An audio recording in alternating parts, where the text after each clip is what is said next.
ဟုတ်ကဲ့တူတယ်ဒီမှာအားလုံးမင်္ဂလာပါနော်ဦးလေးကနော်ကောင်းသောသူကိုခိုးရတယ်ဆိုတော့နော်ဆရာတော်ဘုရားဟောတဲ့တရားကိုဦးလေးကနာရင်နဲ့မှနော်အကြံဉာဏ်ရတာပေါ့နော်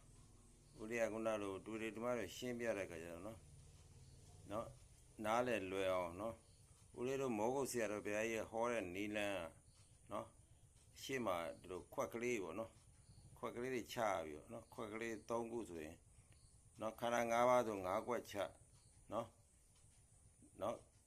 အဲ့လိုခွက်လေး၅ခွက်ချပြီးတော့နော်ရှင်းပြတဲ့ဟိုပါပေါ့ဦးလေးတို့မောဂုတ်ဆရာတော်ကြီးရဲ့ပုံစံပေါ့နော်ကျိုးဟိုပါပေါ့ဟောပြောတဲ့ပုံစံပေါ့နော်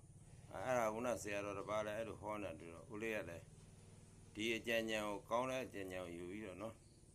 ဦးလေးရလည်းတူတွေတူမတွေကိုနော်ပြောပြတဲ့အခါမှာလွယ်အောင်လို့နော်အဲ့တော့ဦးလေးတို့ကဝိပဿနာတရားအထုတ်တဲ့အခါမှာတရားတွေပဲအားထုတ်တဲ့အခါမှာနော်ဘာရှိလဲဆိုသီလသမာဓိပညာနော်သီလသမာဓိပညာနော်၃ခုရှိတယ်နော်အဲ့၃ခုရှိတယ်သီလသမာဓိပညာနော်အဲ့လို၃ခုရှိတယ်၃ခုရှိတဲ့အခါကျတော့ဦးလေးတို့ကနော်တရားထုတ်တဲ့အခါကျတော့သီလလုံခြုံမှနော်ဦးလေးကရဟန်းဘဝတော်လည်းအဲ့လိုပဲသီလလုံခြုံမှနော်သီလလုံခြုံမှဆိုတော့ဘာလို့လဲသီလလုံခြုံမှတရားကျင့်လို့ရတာဘာလို့ဆိုသီလမလုံခြုံရင်ဦးလေးကဥမာ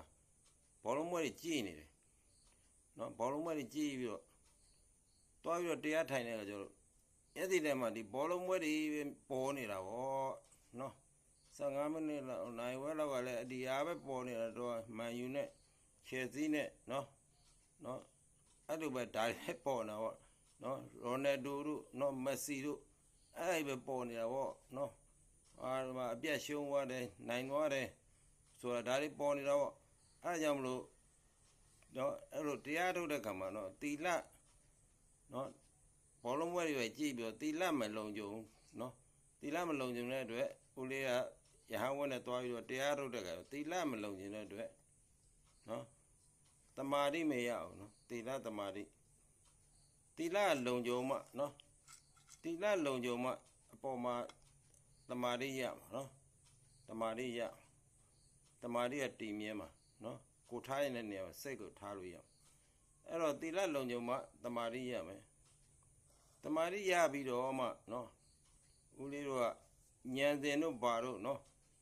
မဉဏ်ဖို့ဉာဏ်တို့နော်ပညာကိုတက်လန်းနိုင်မှာနော်ပညာကိုတက်လန်းနိုင်မှာအဲ့တော့အခြေခံကဘာလဲဆိုနော်သီလသမာဓိပညာ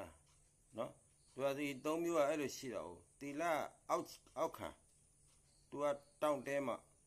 သမာဓိကိုသူကအားပေးတာအားပေးတော့မှနော်အဲ့ဒီပုံမှာမှဦးလေးတို့စက်ကျင့်နဲ့ပညာဆိုတာနော်မဉဏ်ဖုန်ဉဏ်နော်ပညာကိုတက်လှမ်းနိုင်မှာဆိုတော့နော်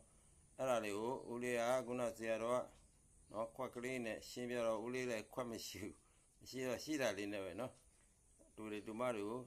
သဘောပေါက်ရှင်းပြပါနော်အားလုံးကျေးဇူးတင်ပါတယ်တာတို့